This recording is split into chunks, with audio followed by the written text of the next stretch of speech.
Hi mga Jo! For today's video, another day, another mini vlog. Tunghang si client ang nag-order ng mini KitKat bouquet. 3 nga yung in-order niya at may kasama din itong money bouquet. Ang una ko nga gagawin, itong 3 mini KitKat bouquet. Grabe no, sobrang init ng panahon ngayon. Yung tipong paglabas mo pa lang ng pinto, parang gusto mo nang bumalik kaagad sa loob. Tapos sabay tayo ng mga balahibo mo.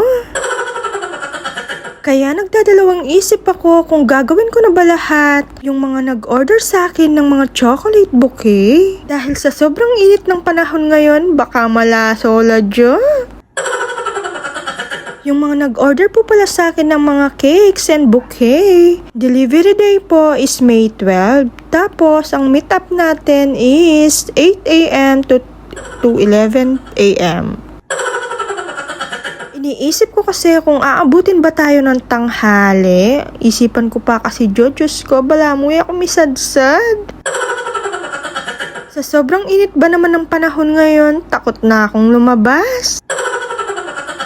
Kaya kung pwede lang ng madaling araw, mag-deliver ko dyan. Mo sana og tudyo. At nung natapos na nga tayo, dito naman tayo sa money bouquet. Mamilang tamo pa dyo. 1, 2, 3, 4, 5, 6, 7, 8, 9, 10, 11, 12, 13, 14, 15, 16, 17, 18, 19, 20. O baka may magtanong sa akin, bakit binibilang ko muna? Para may katibayan po ako na kumpleto po yung pera na nilagay ko sa bouquet. Kaya po binibilang ko. Worth 1,000 nga yung pinalagay ni client na tig-50s. At shoutout pala kay Kimi. Dahil sa kanya ako nagpapaipon ng new bills. Dahil nakailang bangko na ako, wala daw silang new bills. Buti na lang may kaibigan tayo na may tindahan. Kaya thank you so much, Kimi. Sa uulitin, bumalik na nga tayo dito sa ginagawa ko. Malapit na rin tayong matapos. Naglagay na rin ako ng mga paro-parong bukid.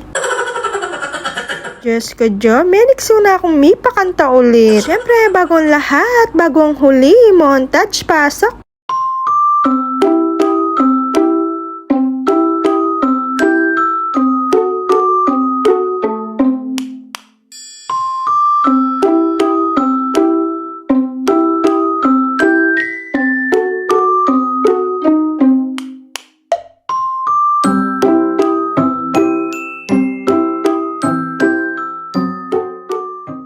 And that's it. Thank you for watching. Bye!